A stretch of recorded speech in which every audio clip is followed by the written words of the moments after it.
Okay, let's quiet down. Good evening, everyone. My name is Charlie Buttry. I am a trustee of the Thetford Historical Society, and Martha roped me in to make these introductions. As you are probably aware, this is the first of 3 consecutive Thursdays where the Thetford Historical Society, in conjunction with the Thetford Conservation Commission and the Thetford Public Libraries, are putting together these presentations. As you can see, the topic this year is Vermont's forests, past, present, and future. Whether the woods provide you with an escape from everyday life, a place to hunt or hike, a source of fuel, or a way to earn a living, there's something about trees that all of us cherish. Next Thursday, we're going to be at the New Sons Community Center, the former North Thetford Church. Al Freeman, who's a climate forester with the state of Vermont, will be talking about climate change and how forests will have to adapt in the future. 2 weeks from tonight, we're back here with fellow Thetfordian Don Downey, who's in the audience now. Don is going to, in his capacity as a forester, talk about the evolution of forest products from small town mills to the international marketplace, in tandem with the increased participation in both forest stewardship and conservation. Tonight, we're lucky enough to have Ethan Tapper, who hails from Bolton, and his wide-ranging biography from his best-selling book reads as follows. Ethan Tapper is a forester and writer based in Vermont. Since 2012, he's worked as a consulting forester and service forester, managing public and private forest lands and advising thousands of landowners. Tapper leads dozens of public events each year. Here we are.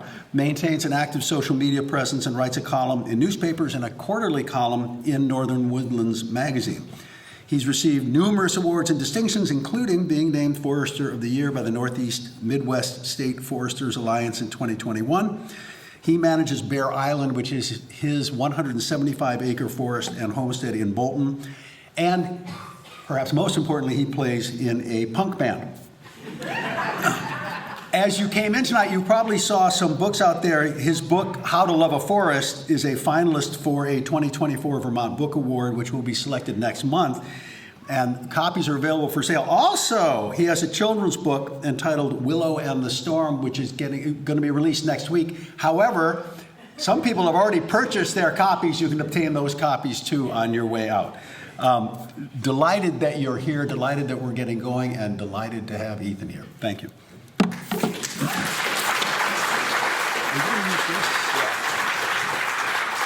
Hello. How are you doing? Hi. Thanks for being here. And I'm really excited to talk to you about something that I think all foresters are really excited about, which is history. So there's this really amazing thing that happens to you when you become a forester, which is that you go from seeing these forests, right, that are all just like a bunch of trees, and you're like, beautiful, it's the forest, and it's all the same, to really understanding a lot more about them. So you start to learn the different species of trees, and suddenly what was just a bunch of trees is white pine, and white birch, and sugar maple, and red maple, and yellow birch, and all of these different species, which are completely different, which grow on different sites and in different ways, which bear different flowers and different fruit, which are habitat for different species of wildlife, right? And your understanding of that becomes so much more complex, of that ecosystem. The same thing happens to me right now. Believe it or not, it is springtime. The springtime is coming. And so I am thinking about birds. Are any of you birders? You should all become birders immediately. And this is I'm so glad that I'm here right now, because I can tell you at this exact moment in time that this is when you're going to start your birding journey, because the birds are just starting to start singing again. And so this is when you start learning the birds. And as they come back, you learn them one by one. And there's this app called Merlin, Bird ID. And so all you're going to do is, what you're going to do every day is you're going to go sit outside in the morning, in the 7 o'clock hour maybe, for 5 minutes with that app, and you're going to drink your coffee, and you're going to learn the different songs of the birds. And as more and more birds come back, you're going to learn them, and it's not going to be really overwhelming like it's going to be in a month when they're like all here at once. All this is to say that I had a similar experience with me when I learned the songs of the birds. where I went from realizing that my entire life I had just been hearing bird song, to realizing that the bird song that I've been hearing was actually dozens of different species of birds that are all completely different, that live in different places, that have different life histories, that do different things, wear different colors. And so suddenly my experience of being in the woods just became so much more complex and so much better. So the other thing that happens when you really learn about forests and their ecology is that the veil gets lifted from your eyes in terms of their history. This was a very jarring experience for me, actually. So my background is that I grew up in this little village called Saxton's River, Vermont. You know Saxton's River, Vermont? So I have spoken to people since the book came out, since How to Love a Forest came out last September. I've spoken to people all over North America. And with the exception of, I think, 2 or 3 of these, every single time, somebody knows Saxton's River, Vermont.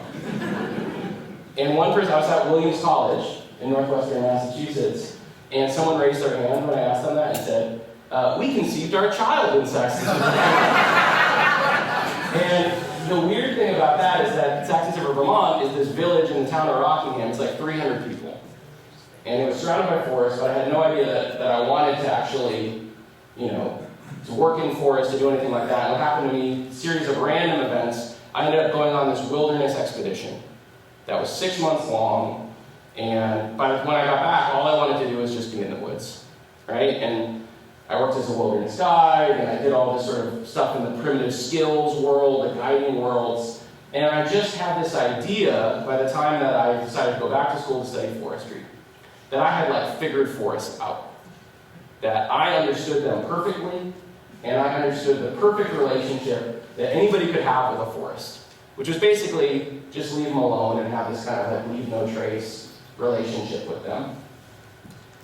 I went to forestry school and I started to really learn about them and to realize that many of these forests that I had considered perfect and pristine and untouched were actually incredibly altered by and really defined by history. That actually the forests that we know, that we consider to be normal, have very little to do with the forests that covered this landscape for thousands of years. And that the conditions that we find in those forests have very little to do with the conditions that actually all of our native species adapted to for thousands of years. And so it really made me, go from being wow, I'm in the forest and everything is great and everything is fine, to really seeing that these forests were dealing with a lot of stuff. And a big part of that was their history. So I want to sort of just tell you a story and talk about the way our forests have changed. So this slide is meant to tell you about old growth forests. So what we now consider old growth forests are these very specific forests that now cover probably 0.5% of New England's landscape. And these were the forests that would have been covering Vermont, probably, depending on who you ask, 90 or 95% of Vermont, a similar amount of New England 300 years ago. So when we talk about old growth forests, when we hear this term, it can mean a few different things. When you hear it spoken about in the literature, like in the research community, what they mean is that these are forests that have never experienced significant disturbance from non-indigenous peoples, right? So they haven't been logged, they haven't been cleared, and they may have been managed by peoples that were here, and that doesn't make them not old growth, but we really think of them as being removed from the sort of colonial period of land disturbance that's taken place in the case of Vermont over really the last 200 to 300 years. Those forests were really different from the forests that we have today. And I'll talk a little bit more about where the forests that we have today came from, but if you can picture what this landscape would have looked like, we would have seen forests that had some big trees, right, as you can imagine an old growth forest would, but actually not that many. On average, probably 10 to 12 big trees per acre. And that were equally defined by being multi-generational.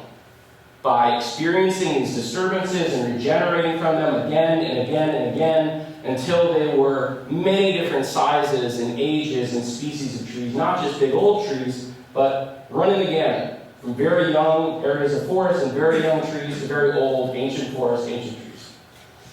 They were equally defined by things like dead wood on the ground. Right? So when these trees fell over, no one was going to pick them up. And so dead wood actually became this really important part of how these forests, both did things like regulate forest hydrology, built soils for future generations of trees to grow in, and also provided habitats for thousands of different species of living things that utilize that structure of dead wood on the ground. So the other thing that we would have had these forests that were much more diverse. So they would have had a diversity of different tree species, but especially a diversity of different what we call structural conditions, which is just different sizes and ages of trees. That quality of multi-generationality that in the ecological vernacular we call structural diversity or structural complexity. But we also would have had what we call old growth landscapes. So it wouldn't have been like every forest was exactly the same, every forest had that exact same structure. We also would have had a mosaic of different forests of different ages and types and expressions spread across the landscape. So it would have had forests in all different stages of development, forests that would have looked all different kinds of ways. We also would have had things like this. So one of my favorite things to talk about, to kind of really make you see how much our landscape has changed over the last few hundred years, is to talk about beavers. Heard of them? So we don't really know how many beavers there were here prior to colonization, but people have done reconstructions, and they think that in our valleys there were as many as 300 beaver dams per square mile. So a square mile is 640 acres. What that means is that most of our valleys would have been less of like a single stream channel, like we know them now, and more of this mosaic of beaver ponds and wetlands and shrublands and beaver meadows, this incredible diversity of habitats that beavers create by damming waterways, right? And those dams eventually degrading and passing through all of these different stages, each of which provide these really important habitats. Beaver dams, and there's a couple of good books about beavers out there, by the way. Eager by Ben Goldfarb. I think it's The Surprising Secret of Beaver, and then Beaverland, which is by a Vermont author. Both will make you think that beavers are just going to save the world. Because they also do all this other things. They do this important stuff like recharging aquifers and building soils and storing carbon. So beavers were actually the first species on this continent to feel the impact of colonization. And they were hunted and trapped very, very aggressively. Does anyone know why? For hats. Is it millinery, I believe. So basically, beaver pelts made a great hat. And so there was this entire economy that was created both by European people trapping beavers and also by creating this economy with our indigenous peoples, trading them all this cool stuff for beaver pelts. And it happened on a massive scale. So we think that by 1670, 250,000 beaver pelts had been shipped to Europe from the Connecticut River Valley of Vermont alone. Massive, massive, massive impact. What we saw in the 1600s was that beavers became trapped out of all the easily accessible places, and it actually incited this series of conflicts between tribes of this area as they went to war with each other after they trapped out all the beavers in their area and wanted to be able to access those beavers in their neighboring tribes' areas because of this economy that had been created by this demand for beaver pelts by Europeans. So by the time that really this landscape was settled by Europeans in earnest, beavers have been missing for 150 years from this landscape.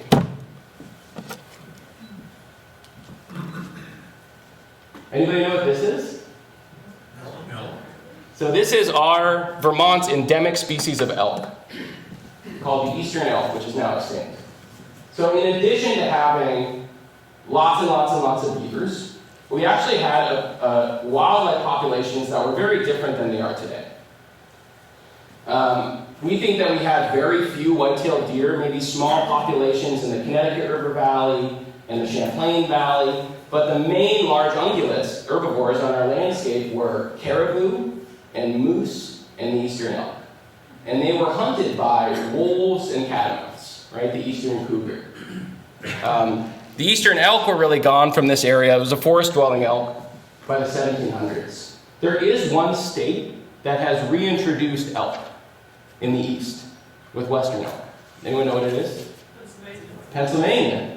They brought them over. There's these pictures of them in the early 1900s putting western elk on a train and shipping them to Pennsylvania. But we think that we had eastern elk as well. Who knows what that is? The passenger pigeon. So I'm obsessed with passenger pigeons. I write about it a lot in How I Love a Forest. Just because they're just this incredible species. I actually have another picture of them as well. Yeah. So passenger pigeons are an interesting one. They lived in these mega flocks of billions of birds. And there's a famous account by John James Audubon where he rode through this beautiful forest. And there was huge oaks, and it was just this amazing forest. And then 3 months later or something, he came back to the forest. And that had been used as a nesting site or temporary perch site for a mega flock of passenger pigeons. And he described it, he said, it was as if it had been swept by a tornado. That trees 2 feet in diameter had been broken off, and the understory was smothered in a layer of guano 3 inches thick.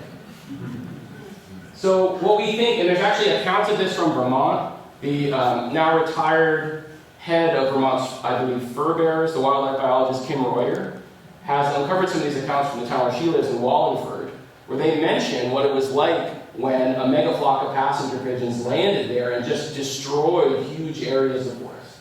So it's another thing to think about. I think about passenger pigeons as something that, if they were here today, we would think of them as like a horrible pestilence, right? But in reality, what they were doing on our landscape for thousands of years was just living and actually creating these areas of young forest, right? So flying across the landscape, killing all the trees over a huge area, and creating what we now call young forest or early successional habitat, which is really important habitat for tons of different species of birds, pollinators, and other critters. And they went extinct around, I think, 1910. Okay, so the biggest thing that happened to us here in Vermont was related to this guy, merino sheep. So when we think about traditionally, really the story of colonial Vermont beginning is with what we call the merino craze of the 1800s. So what happened basically in the early 1800s, and I should say at this time, Vermont was sort of considered to be a frontier for a period of time because the areas that had been settled by Europeans since the 1600s and 1700s, like southern New England, right? You know, much closer to coastal areas, much closer to larger waterways. Vermont was like a little bit hard to get to. So when we think about the time period in which Vermont was impacted by this colonial settlement, it was actually much later than in some of our neighboring states. But so what happened was, in the very early 1800s, and it was 1805 or 1806, the Napoleonic Wars were raging in Europe. And Napoleon invaded Spain. And Spain had this really special kind of sheep that we now know to be the merino sheep that made this incredibly amazing wool. Now it happened that, and they weren't exporting that sheep anywhere. It happened that the United States consul to Portugal, William Jarvis, had noticed these sheep. And in the chaos of the Napoleonic Wars, exported a bunch of them to his farm in Wethersfield, Vermont. Over the following 30 years, everybody absolutely lost their minds. And we think that there were, by 1830, between 1 and 1.7 million merino sheep in Vermont. So there was a lot of clearing that happened to create pastures for those sheep. And the thing about sheep is that they can graze like pretty much anywhere, right? So they don't have to have a pasture that's flat at all, thin soil, ridge tops, all these things. If you've been walking in the woods and you're, huffing up some really steep slope and, going around ledges and things like that, and then you see a stone wall, that's an area that likely was a pasture for merino sheep in the early 1800s. And as a result, Vermont went from being a state that was, let's say, 90+% forested to being about 20% forested in the length of a single human generation, about 30 years. Which is remarkable to think about, with axes and crosscut saws and draft animals. I don't think, with all the tools that we have now, I don't think we could do that in 30 years. And it was really a remarkable feat of just all of these people coming to Vermont, trying to make their fortunes and just responding to the economic conditions that were there.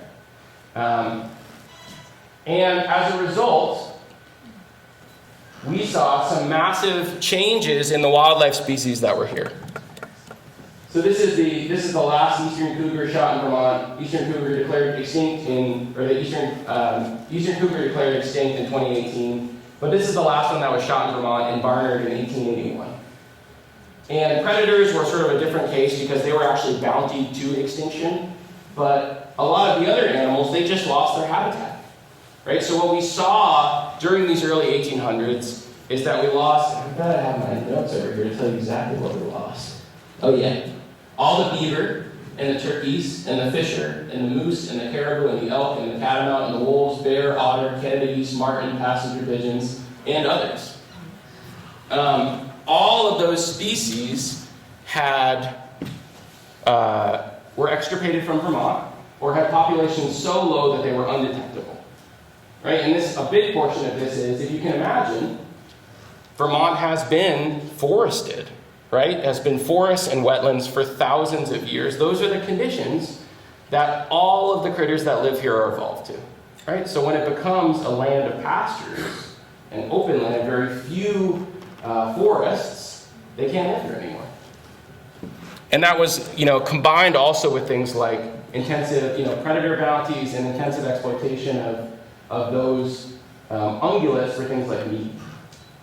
Now, when we talk about this landscape level clearing, we do tend to oversimplify it a little bit. Because what we talk about is that the reason that this clearing took place all across Vermont was solely because of that clearing for pastures for merino sheep, but that's not exactly true.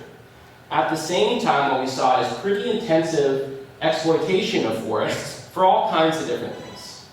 So at this time, people were using forests as, or people were using trees, not just for things like fence posts, right? Because we have all these sheep, we had to keep them somewhere. And actually, the story of our stone walls here in Vermont, the stone walls were sort of a later thing. Most of these early pastures were split rail fences from wood, and that people were actually just throwing rocks alongside them, and then later decided to rebuild them into many of these iconic stone walls that we know today. So if you can imagine, we have to make all these fences out of wood, and we're clearing all the forests. So there was a time in the 1800s when fence posts became a kind of currency in Vermont. There was also a huge demand for just firewood. So this is in the early 1800s, pre-advent of the wood stove, when a normal home might burn 40 to 60 cords of wood a year, just for heat. And that's not including all the wood that you're going to use to boil maple sap, all the wood that you're going to use to do these things like make charcoal, which was a big market commodity at that time, all the wood that you're going to use to do all of smelt iron and run your lime kilns and all these other things. At this time, railroads were also running on wood, and they actually were known to cause a whole lot of forest fires. By the 1870s, which by this time railroads were still running on wood, they were using 7 million cords a year annually just to power the railroads. And the amount of wood that the railroads were using in a given year just to replace ties, not to build any new sections of track, just to replace ties, were the equivalent of clear-cutting 150,000 acres annually. So there was also, at this time, a huge use for wood. Iron smelting, again, was a huge one. A couple books, if you're interested in this era of history, that I would recommend. One is called American Canopy by Eric Recto, where he sort of runs through our whole, the history of forest and forestry on this continent. It's a great book. And another one is this book that I love called A Reverence for Wood by Eric Sloan. And in that one, he talks a lot about all of the different sort of old-timey uses for wood, and especially charcoal and things like that. And I was just down in Pennsylvania, and there were charcoal kilns everywhere. All these little flat areas where people would just burn wood under these very specific conditions very slowly for a month and make charcoal, which is a very precious commodity. So one thing that I like to think about during this time, or that I think is interesting to think about, it kind of blows my mind, is that I'm always walking in the woods, and there's you find these cellar holes, right? These places where there are these old homesteads. You find a stone wall, and here are these legacies of, oh yeah, there was a pasture here, oh yeah, there was a home here. And the thing that I think we don't realize sometimes is that that was not a thing that happened for some ephemeral moment in time. There might have been a family that lived in the house where that cellar hole is for 150 years. There might have been 5 generations of people that knew that place only as an open pasture, as this landscape of orchards and pastures. That was their ancestral home for a long time. And sometimes I think it's, that's the thing that I try to remind myself of when I'm out there. It's not just this is a moment, right? This was the reality on this landscape for a really long time. That's all that picture is reminding me to tell you.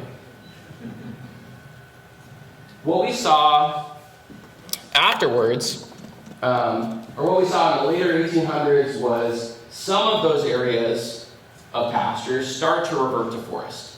And this was related to a lot of different things, some geopolitical forces, the loss of some tariffs, and as a result, the sheep market, or the wool market, I should say, really crashed in the mid to late 1800s, right? And so it was less of a gold rush, and some of those sheep pastures were allowed to go fallow. Some people switched to dairy. And what we saw is actually a generation of forests start to grow. And this generation of forests, interestingly, grew up into mostly white pine, as if you know the succession of how fields tend to grow. A lot of times white pine is this tree species that happens to be really good at colonizing these old fields. That white pine was subsequently cut really hard in the early 1900s, which actually made Burlington, Vermont, the timber capital of the world for 5 years. And there's some famous pictures of the lakefront in Burlington just covered in wood. And I think they actually had some big fires too, where a lot of it caught on fire. So one thing I also want to tell you about this is that this begins this trend across our landscape of, when we have these old growth forests, there wasn't a moment when a forest usually could be said to have begun, right? It was this process. And, over time, forests, let's say in the aftermath of a passenger pigeon visit where pretty much all the trees were killed, or some really severe natural disturbance like that, you get this generation of trees, they're all about the same age, they all grow up together, and as they experience mortality, new trees regenerate, right? The forest starts to become more multi-generational as trees die, and the forest regenerates again and again and again. What we see over the following centuries, and going up into now, is that our forests are much more linked to human cultural events. So we have these pulses of reforestation on this landscape that are related to very easily recognizable moments in time. So we can relate whole generations of forests to when the wool markets crashed, right? We can relate whole generations of forests to the time when Burlington was the timber capital of the world. And there's another one as well. Actually, I want to jump forward to this. So the most prominent, so there's a bunch of generations of forests, I should say, from the early 1900s, a bunch around the 1930s, 1940s, which was the time at which the Great Depression was happening. A lot of people were, we had this westward expansion thing happening, And so we had a whole generation of forests from that. But the moment that I see as the most profound and consistent marker of a generation of forests across our landscape is related to that. So in 1955, Vermont had passed a series of food safety laws. And among the requirements of these food safety laws, it was referred to now by old-timers as the bulk milk tank law. It required farmers to have a bulk milk tank. You couldn't just put your milk into milk cans and take it to the creamery. You had to have a refrigerated bulk milk tank, right? And a lot of farmers on this landscape were really small scale. They couldn't afford it. And so what we saw is huge areas, millions of acres of dairy pasture go fallow as a result of just not being able to comply with those food safety laws on the part of smaller scale dairies. So we have a ton of 60-year-old forests on our landscape. So what I wanted to say is that before that, we did see some species of wildlife being reintroduced. So this is beaver, a beaver being reintroduced in 1921. And we saw a few other species being reintroduced in the subsequent years. What's that? Fisher. We actually, Martin have been reintroduced more recently. This is a fisher. Why did we reintroduce the fisher? Yeah, so this is a little known fact, maybe you all know it, but the fact that we had a porcupine bounty in Vermont for like 50 years, because a fisher is a weasel, it's a fur bearer, right? And so it was tracked for its pelt until it was gone. And it's the only real native predator of the porcupine. The only species among our wildlife that really hunts porcupines. And so without the fisher, we saw the porcupine populations explode and cause all kinds of trouble. They basically eat wood. So what I hear about is people just saying that they were just like eating people's houses. And they were also probably causing damage to people's woodlots and things like that. The way that you would collect the porcupine bounty is that you would turn in a pair of porcupine ears to the town clerk. Can you imagine? And from what I understand, you could make counterfeit ears out of porcupine belly, such that you could get maybe 5 porcupine bounties out of a single porcupine.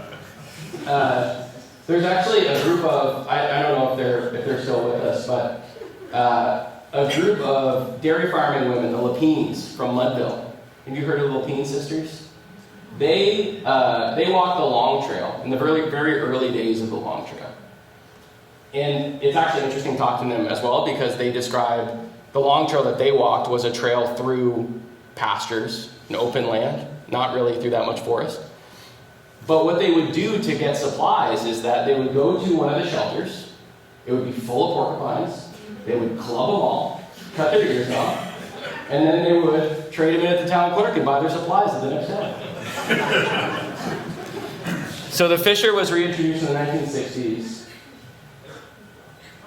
And we also saw, and other species in the 1960s, turkeys, right? And the one that I didn't mention that was reintroduced in the late 1800s, white-tailed deer.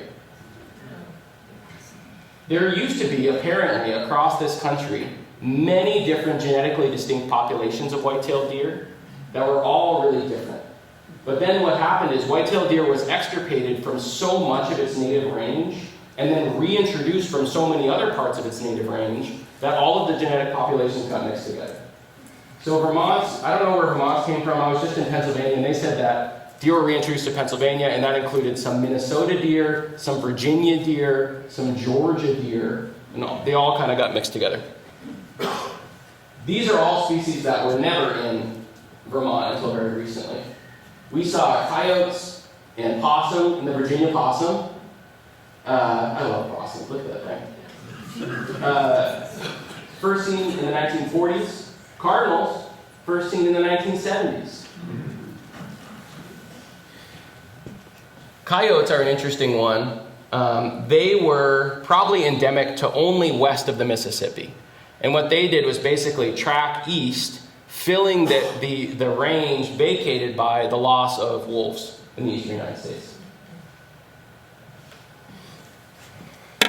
So I think that this slide is meant to say, yeah, it does.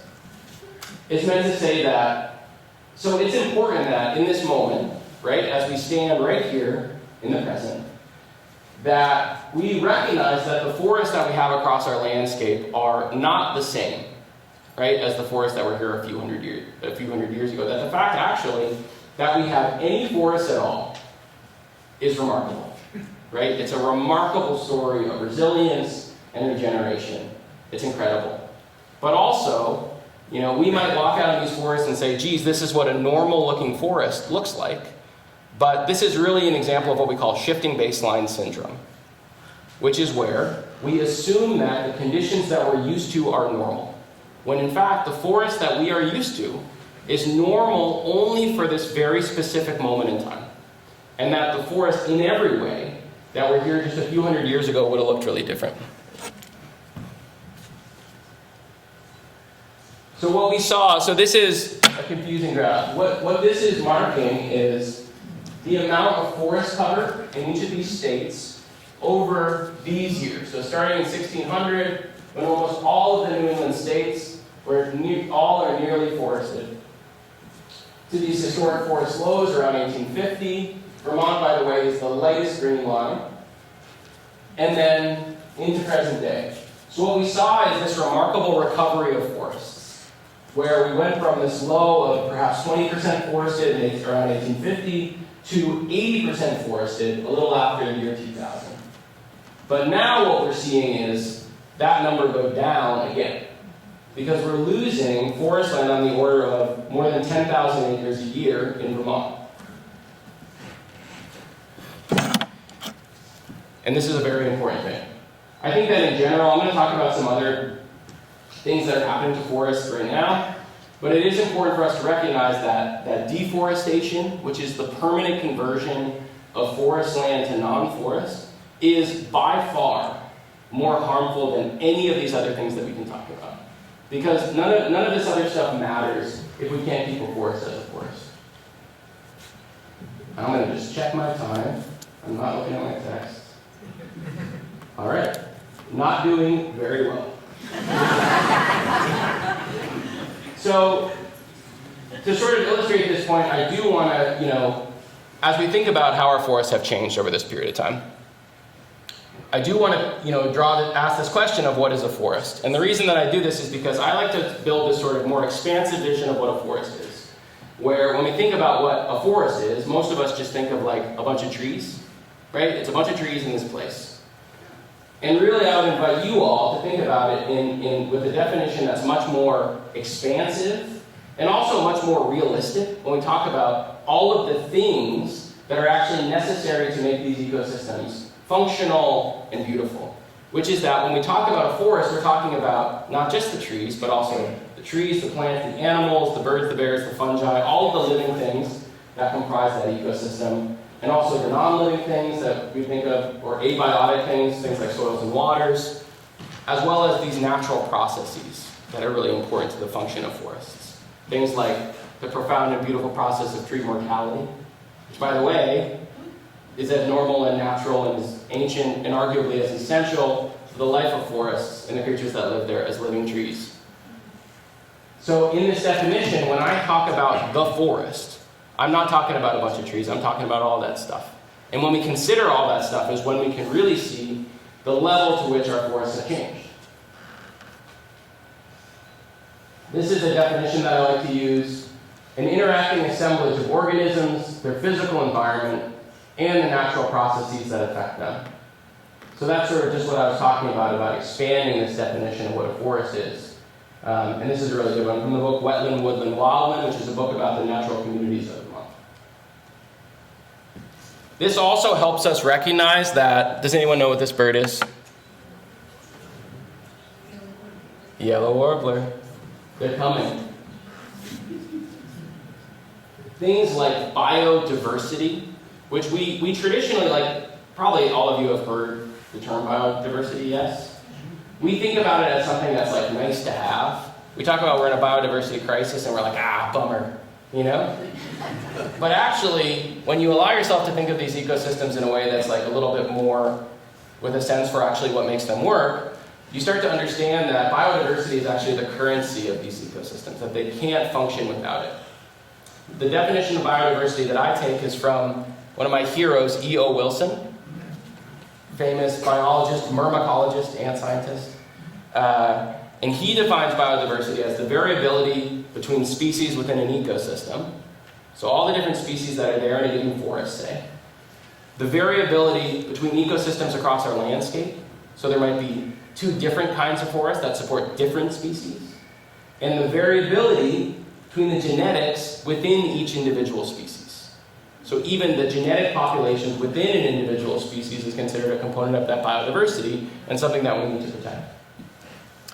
So what we start to realize when we actually study these ecosystems is that, like, a yellow warbler isn't just something that's nice to have, it's actually essential to the function of that ecosystem. And as these forests have regenerated and responded, I think the words that I use in my book are, as they expanded, as they regenerated, they also contracted. And what I mean by this is that at the same time that we have this remarkable story of resilience and regeneration, oh my God, these forests came back from nowhere, and again, we are this dominantly forested state, 75% forested. We are seeing the impacts of what we call global change.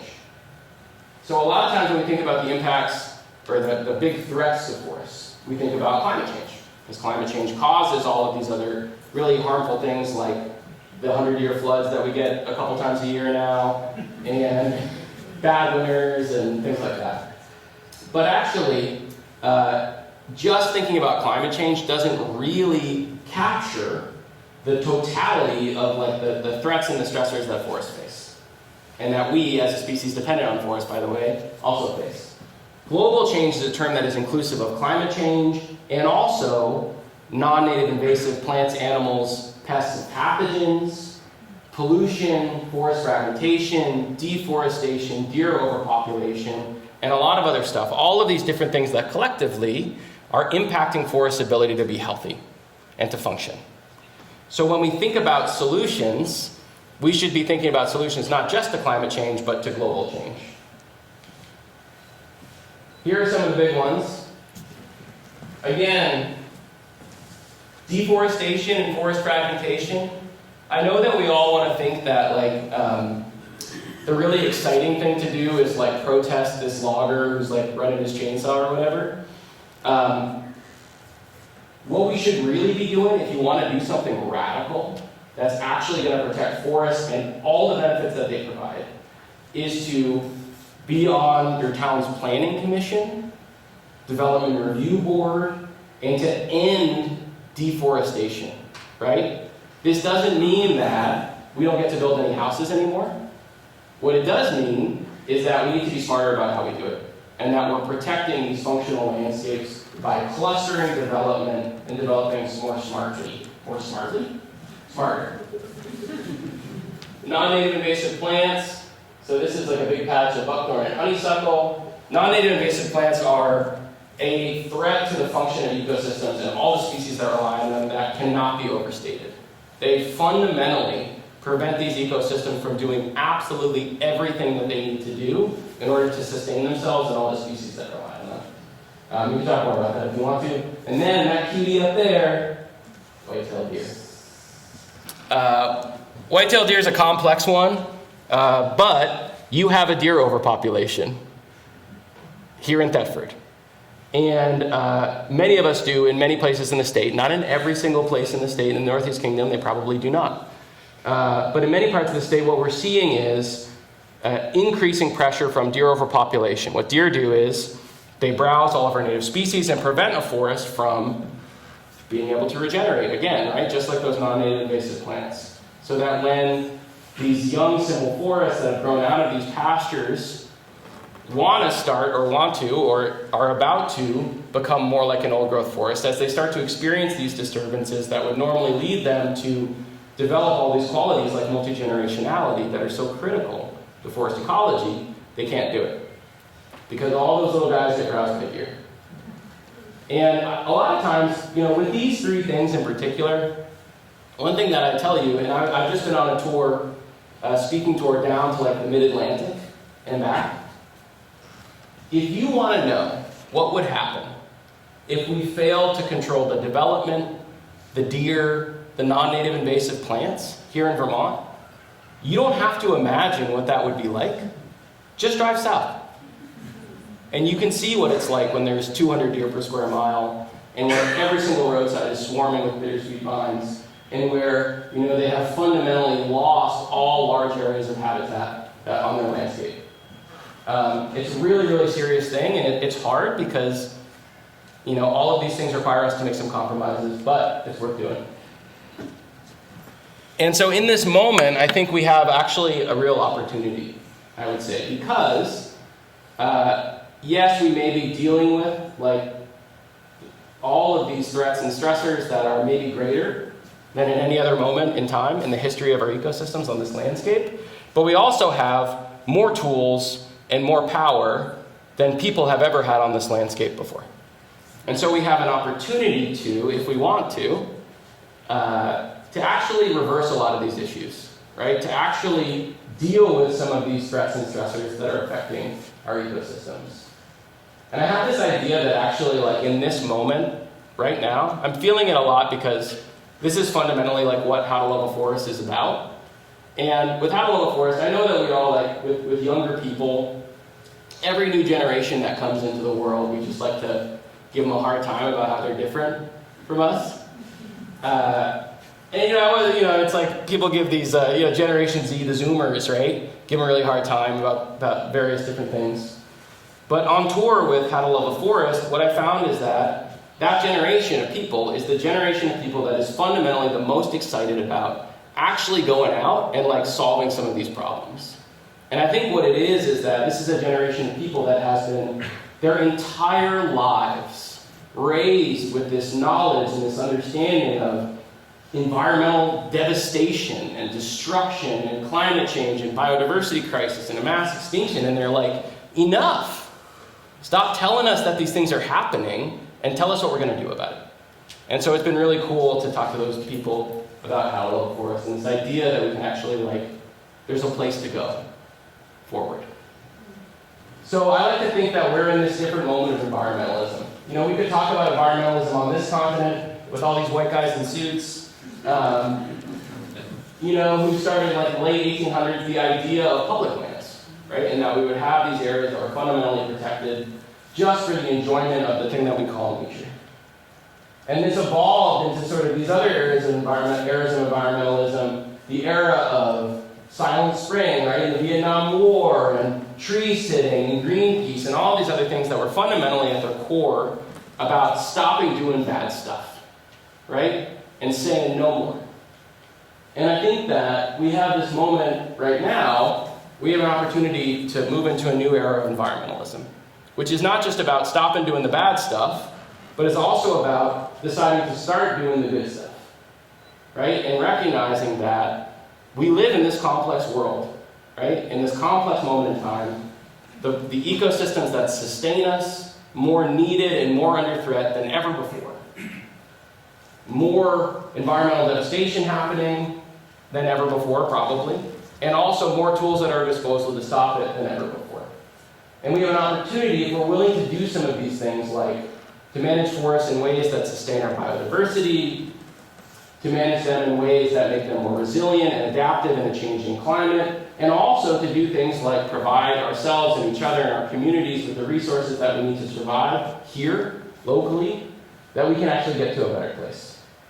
And so this is me manifesting this new era of environmentalism that we are all moving into together, right?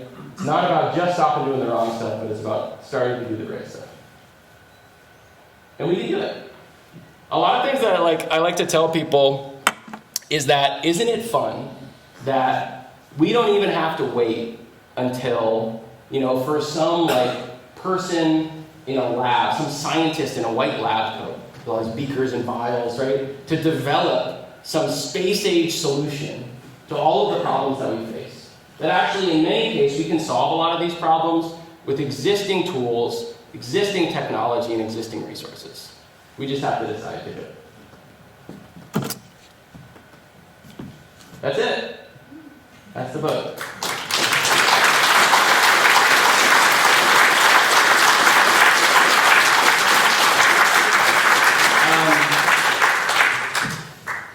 any questions for me? I can already think of at least one thing I forgot to talk about. Yes?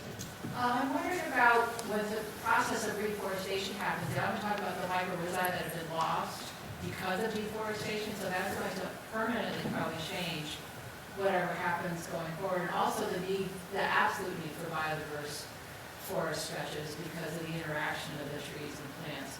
So is there research on how the mycorrhizae reform or redevelop? Or Yeah, I think there is research on it, less in eastern forests than western forests, although there's increasingly some in the western forests. We know that one of the ways that mycorrhizae, these important underground fungi, right, that have these really important relationships with trees that help them extract nutrients and water from their environment. And almost every species of tree and plant has these, in some way, symbiotic relationships with some amount of different fungal species. So, yeah, it's an interesting thing. And we know that in western forests, they've done a lot of studies on what happens if you introduce mycorrhizae, and help that process along. We haven't done that in eastern forests as far as I'm aware. We do know that one of the ways that it's spread is by rodents, like squirrels, voles, things like that, eating these pieces of mycorrhizae or the fruiting bodies of these different fungal species and then pooping them out. And that they actually carry the spores with them. Like if there's an area where a bunch of trees all die together, like wind microbursts or something like that, that area can be effectively recolonized by fungi with the help of those rodents. Yeah. Can you talk about changes in the species of trees present in our Yes. forests? It's like these, yeah, Past, present, and future. and future. Thank you so much, because that was one thing I realized that I forgot to talk about. That was the main thing. Who knows what the most common tree species in Vermont was prior to colonization? American beech. American beech, by far. So the two most common were American beech and eastern hemlock. What do these two species have in common? Does anyone know? They are both super long-lived, super shade tolerant. So they are endemic to a landscape in which probably like really large-scale passenger pigeon megaflock-sized disturbances were relatively infrequent. And what was more common was, small-scale disturbances that would create a little bit of light, and that would give a competitive advantage to tree species that are shade-tolerant tree species that could persist in these low-light environments. And then, with a hemlock tree, might be this tall and, 80 years old, waiting in the understory for something to happen, and then gradually creeps up in the overstory, hang out there for 900 years. So, beech, though, was the most common by far. And there's been a couple reconstructions of historical forest patterns. There's basically two different methodologies that I've seen for doing it. The methodology that I'm most familiar with is they actually went through these historical survey records, original survey records, where they were surveying out these lot boundaries. And at each corner, they would designate witness trees that were related to, the trees that happen to be standing right there. And so you could use each of these property corners as like an effective tree plot, and then use that to extrapolate out for the composition, the tree species composition of the entire forest. The other way that's actually affirmed that survey record data is through pollen. And so what you can do is you go into these ponds and you take these mud cores, and then from these mud cores you can somehow, people really, really smart do this, I'm sure. Somehow like how far you get down, like that's how long ago it was, and then you can look at pollen grains under a microscope and it tells you what species they are, and by the relative abundance of those different species of pollens, the relative abundance of those different pollen grains, you can know what species of trees are there. Cool.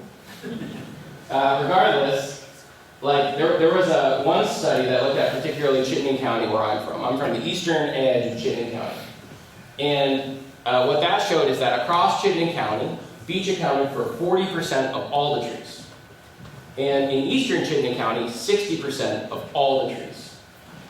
And at the time, beech was a tree species that was had big, beautiful, smooth bark trunks, capable of living 400 years or more. It was this real, it would have been amazing to see. And actually, you can see beech forests like this, probably not that for that much longer, but you can see beech forests like this if you go into that mid-Atlantic region, and it's remarkable.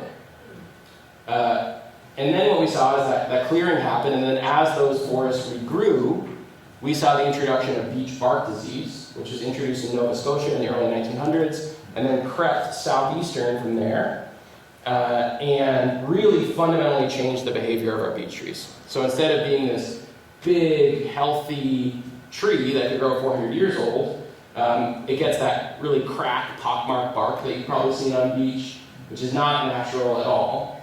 And it lives to be 40 or 60 years and then dies. And it shoots up stump sprouts, which are clones, which also are susceptible to beech bark disease. So beech is, in particular, I think, really emblematic of the degree to which our landscape has changed. So just think about that. And the same is true for chestnut, American chestnut, which was lost to the chestnut blight in these Appalachian forests, and was said to be a similar level of importance, 50 or 60% of all the trees in some of these forest types, where if you have a tree species that is the majority of all the trees in the forest, think about all of the different living things that would have had special relationships with that tree, right? Over thousands of years, we would have seen thousands of species of organisms that would have developed a special relationship with beech in one way or another. One book that really explores some of the nuances that especially insects can have with different species of trees is The Nature of Oaks by Doug Talon, which is a cool book to check out. Where they explores how even something as simple as the unique leaf chemistry of an individual species of tree can have almost an endemic insect that, as the tree creates these chemical defenses, the insect adapts to them, the tree adapts new chemical defenses, the insect adapts to them, they can develop these very close relationships. So it's not just about losing a tree. When you lose a tree, it's sort of like losing an ecosystem in microcosm. So today, what we see is forests that are much more dominated by faster growing, shorter lived tree species, usually tree species that happen to be good at growing in old fields. Because the vast majority of the forests that we have across our landscape began their lives in an old field within the last 60 to 100 years. Almost all of the white pine trees that you know are not growing on a white pine site. They are growing in an area that was an old field, and that's the only reason that they're there. The white pine trees that you've heard about, that the first colonists saw, and they're these giant trees, were growing on very specific sites. They were growing on deep, well-drained sandy soils, which would have been found in some of these big old primordial river deltas, like where Burlington is, and Essex Junction and Colchester, along the benches of gravel by the side of the Connecticut River, places like that. But they wouldn't have been growing on some wet old pasture in the middle of Thetford, right? What we now call Thetford. And other species that do that, aspen, some of the birch, some white birch, gray birch, red maple, right? A lot of these species they're what we call successional species, which means that they're here just for a moment in time. And that ultimately, as that forest develops, they fade away, and they're not going to play a big part in the long-term development of the forest. So a lot of times with forest management, what we're trying to do is to take these young, simple forests and to facilitate this process of them recovering from being an old field, right? And becoming more like an old growth forest by encouraging those species that develop the next generation of species that take a little bit longer to develop, like sugar maple and yellow birch, right? And also at the same time trying to make these forests more multi-generational, to develop these qualities like big old trees, deadwood on the ground, and stuff like that, all of which are underrepresented across our landscape. Moving into the future, what we're seeing is that the climate is changing and becoming increasingly poorly suited for certain species of trees. Sugar maple is the typical one that we think of. This doesn't mean that sugar maple is going away. What it does mean is that it'll probably become increasingly more stressful to be a sugar maple here. And what we're seeing is that the species that seem to be better suited for the changes are species like oaks and hickories that are on the northern end of their range. It's a long answer to a question. Yes? If I wanted to go see an old growth forest in Vermont, where would I go? That's a good question. So the closest one to where I live is Williams Woods, which is owned by the Nature Conservancy. It's in Charlotte. There's a few others. There was actually a study, or not a study, but a story that was done by Brave Little State about old growth forests. And in it, there's a list of places you can go and see one. So if you look up Brave Little State old growth forests, at the bottom of that article, there'll be a list of a few of them, and it's pretty good. Actually, when I was on tour in Maine, I had the opportunity to go to this place, Big Reed, which is the largest old growth forest in New England. Before that, the biggest old growth forest I'd ever seen was 30 acres. Big Reed's 5,000 acres. And it was like a little bit of a secret. You got to go into what they call the Great North Maine Woods, or whatever, where it's all timber company land, and they own all the roads, and you got to pay a day use fee, and you got to navigate through these crazy roads. And it was pretty amazing to see an old growth forest. That's nice. So when I was in Natural History of Vermont, that's the course I took at the Community College of Vermont, and our teacher took us to an old growth forest in Cambridge, Vermont. Oh, probably through the Cambridge Pines. I bet that was it. So Cambridge Pines is an interesting one because it relates to like what our definition, that's Cambridge Pines, of an old growth forest is. Cambridge Pines is what I would call an old forest. Cambridge Pines was actually cleared in the early 1800s and then allowed to regenerated into a single generation of white pine trees, and then has not been managed, we think, since. So it's a single generation of 150-year-old old field white pine trees, or now 170-year-old. And so it's an interesting thing, so when I go to Cambridge, so this is the thing about being a forester and an ecologist, a forest ecologist, is that you get obsessed with death in a weird way, because you start to realize that like death, all of these legacies of death are sort of what our forests are missing. And if you go to an old growth forest, you see all these cool habitats and all these cool structures that are only attainable through like centuries, millennia of death. So when I go to Cambridge Pines, I'm like, yes, it's an old forest, but it's still, for it to really like attain the riches of an old growth forest, a bunch of these trees need to die. And what we need to see is that canopy start to break apart, these canopy gaps to start to develop, dead wood to be deposited on the ground for it to start to regenerate. But it's very close. And then, so there's a lot of interesting, when we define old growth forest, they sort of define definitions. There's all these different ways that we can think about them. One definition is what I described was a primary forest, we would call it. It's a forest that's never been extensively disturbed by non-indigenous peoples. Another definition would be an old forest, where we would just say if a forest has escaped significant disturbance from people for a set period of time, let's say 150 years, 170 years, the research might say it should be longer, like 300 years, then we just call that an old growth forest, regardless of what happened before that time. It's been long enough, it's an old growth forest now. Another definition is a structural definition, so we would define an old growth forest as any forest that has those qualities, that has those big old trees, that has that multi-generationality, that has deadwood on the ground and things like that. And then there's all these examples of old growth forests that don't meet any of those definitions. There's an example of one in the Pisgah Forest, southern New Hampshire, I think, where it was a documented old growth forest that got hit by the 1938 hurricane. All the trees blew over. So it's an old growth forest with no old trees. There's another one that's documented in this book called The Last Stand, which is a really beautiful book, which is about an old growth forest that exists on this band of cliffs outside of Toronto called the Niagara Escarpment. On the Niagara Escarpment, there are all these twisted, wizzled little white cedar trees. And they're all like, 6 feet tall. And, it's vertical, so no one ever thought to clear that land. They couldn't plant anything there. And these trees didn't have any value, so nobody ever cut them. Well, they started aging these trees and found that was actually the oldest and most intact old-growth forest in eastern North America.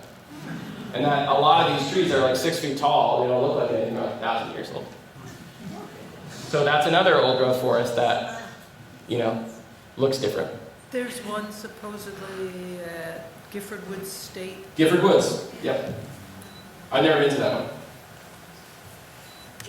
What time is it? Oh yeah. Any other questions? You said 200 miles south of here, the forests are a mess, they're invasive, so I've taken over, and the deer have taken over, and that's creeping northward, that situation. How do you stop that? Well, in a variety of different ways. So with the deer is an interesting one. So I've just been on this tour. Sometimes I feel like it's my job to just be like a new person, in these communities where people are in these entrenched positions, and I don't know anything about that, so I just go in there and step in it, And so the one thing that I've been evangelizing in the Mid-Atlantic region is deer culling. So we think that our landscape can sustain probably like 20 deer per square mile. I was doing a walk in this place, Berks County, Pennsylvania, outside of Philadelphia, 350 deer per square mile. Their target, 8. The amount that they can probably possibly sustain, 20. 350. I was in Maryland, same thing, 200 deer per square mile. Consistently, these places I went to, 100 plus deer per square mile. And when you look into the understory, there's just nothing there. It's not even like you see browsed trees. It has been so heavily browsed for so long that it's just empty. 6 feet down. And what I kept on thinking about is like all the stuff that's not there. Right? Like we think about how scary and sad it would be to kill deer. And what we don't think about is how the fact that any living thing that relies on a shrub, a plant, a young tree that will eventually become an older tree, doesn't get to live there. I was like, how many black-throated blue warblers are not here? Right? How many different ground nesting birds, how many different understory nesting birds, how many different things just like aren't here because of this deer overpopulation, which is a completely human-caused problem. Fortunately, in Vermont, we don't have that many deer. Probably the most deer that I've ever even heard of reported in Vermont was 40 per square mile in Shelburne. And a lot of Vermont is more like 25, 30 maybe deer per square mile. And in the world of deer control, 42 is a magical number. 42 is the deer per square mile is the number at which the research suggests that recreational hunting is no longer an effective means of controlling the deer population. So above 42 deer per square mile, the research says you have to be culling. You have to call in professional sharpshooters and lower that deer population actively. But what a blessing that we don't have to do that, right? But what we do have to do is to be willing to change to have enough hunters. So if you're not a hunter in this room, you should become a hunter right after this. And so we are losing deer hunters 50% per decade, which is like we are the apex predator of this animal on our landscape right now. It'd be like losing half the wolves on our landscape back in the day. And so we need more hunters, and we need to hunt in a little bit of a different way, which is that we need to be especially targeting antlerless deer does. We want to reduce that population. So that we don't get to a place where we have to make these really challenging social decisions like culling, which is the only way that any of those places that have those higher deer populations are going to make a difference. I'm going to be able to grow anything else. The invasives is another tricky one. I read about that in How to Love a Forest. It's complex, but you can totally do it. Actually controlling non-native invasive plants compared to controlling non-native invasive pests and pathogens like the emerald ash borer and some of these other things, controlling the plants is so easy. They're just right there. They don't move around. Like this beech leaf disease, which is the new one that's coming, it's a microscopic nematode that spreads like on birds' feet. water or something. So that's harder to control, but there's just a buckthorn, it's just right there. Can't go anywhere. And then with respect to the development, which again, this is not an anti-development position, and I do not believe that conservation is anti-development. We just need to be willing to engage like in smarter planning processes within our communities, where we are making it, I would argue, making it easier to develop in areas that are already developed, clustering our development closer together, and then increasing protections on areas that are not currently developed. If there was one rule that I could tell you right now that would make this a little bit better, it's not going to solve the problem, that would make this a little bit better, no long driveways. 50 feet. That's how long your driveway gets to be. Because what we see is this death by 1,000 cuts. We have these big areas of forest, people punch in these driveways and they're like, what's one driveway?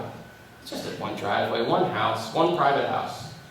And then it happens again and again and again, and suddenly you fundamentally lose the function of these ecosystems.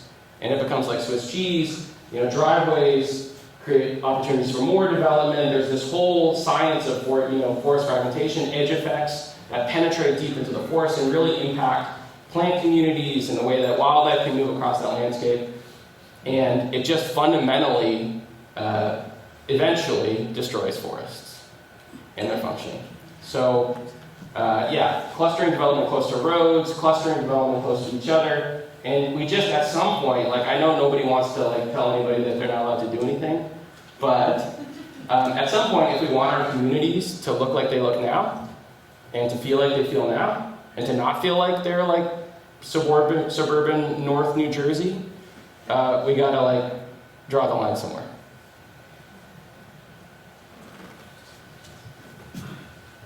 Yes. You had mentioned it was the wool market crashing in the 1850s. How much effect did the Civil War have on our landscape or land use? I feel like there was said to be that was another thing that caused some of these fields to go fallow, for people that didn't come home, and so then their farms ended up, going back into forests. Or they saw what farmland really looked like. Yeah. Right. Ethan, how about one more question? One more question. What should we do about ash trees? What should we do about them? You have emerald ash borer here? Yeah. In town? Yeah. So this is a complex one. So one thing that's important for you to know is that you cutting down ash trees doesn't help. You're not doing it because you're protecting your neighbor's ash trees. You can't just lower the amount of different ash in your forest and expect that to lower the amount of emerald ash borer across the landscape. It doesn't work like that. However, you have to assume that basically every ash tree is going to die. So that means that if you have a tree that's a street tree or a yard tree, take that tree down now, or have it treated. You can do a stem injection treatment that you have to repeat every 2 to 3 years, ostensibly forever. You have to do one of those two things. What's going to happen is that right now we're at the bottom of this curve, this infestation curve, which is where it's just going to start happening. There's going to be a moment when everybody's ash trees are going to be dying at once. And not only is it going to be really sketchy to cut those trees down once they're already dead, because ash, I don't know if you all cut ash, they get really brittle and they break in weird ways, and felling them is incredibly sketchy. It's also going to get a lot more expensive. I think it's 10 times more expensive once they're already dead. So we need to think about that. In the woods, our approach can be a little bit more variable. So I think it is completely acceptable and reasonable, really, to think about preemptively harvesting some of those ash trees. So you can cut these trees, and you can do good forest management for some of these other values, right? Promoting these things like multi-generationality in the forest, promoting these habitats, producing a local renewable resource, wood, You know, maybe taking a little bit of income as a landowner that you can use to pay your property taxes or to invest in doing things like controlling non-native invasive plants or something like that. And you don't have to feel bad about it. Like, you just have to look at that ash tree as a tree that there's a 99.5% chance it's going to be dead in 10 years. So, at the same time, there is a very remote chance that they could make it. And so you also want to, where you can, leave some ash trees to, number one, like produce a seed that can promote future generations of ash trees across the landscape. The idea with this is that if we're regenerating ash and promoting ash regeneration, those young trees, number one, will have a very strong selective pressure to be resistant to the emerald ash borer, to have these qualities to be able to resist. And so maybe some of those will grow up and be resistant trees. And then number two, we are experimenting with some biocontrols and things like that. So if one of these biocontrols was to be effective at scale, then those young trees, which are too small to infest until they're about 1 inch in diameter, could be the future of ash on our landscape. So we actually want to promote ash regeneration. So we want to save some ash trees for that reason, and then also just in case, in the remote chance that they're resistant. I think that if you decide as a landowner to not cut your ash trees, they're going to die, and they're going to fall on the ground, and it'll be okay. I mean, it won't be the best, but it's not going to be the end of the world. It might be a bit of a hazard if you have trails in there. It might be a place where you don't really want to go when it's like windy. But you're not being negligent by not cutting your ash trees in the woods, I would say. Thank you very much.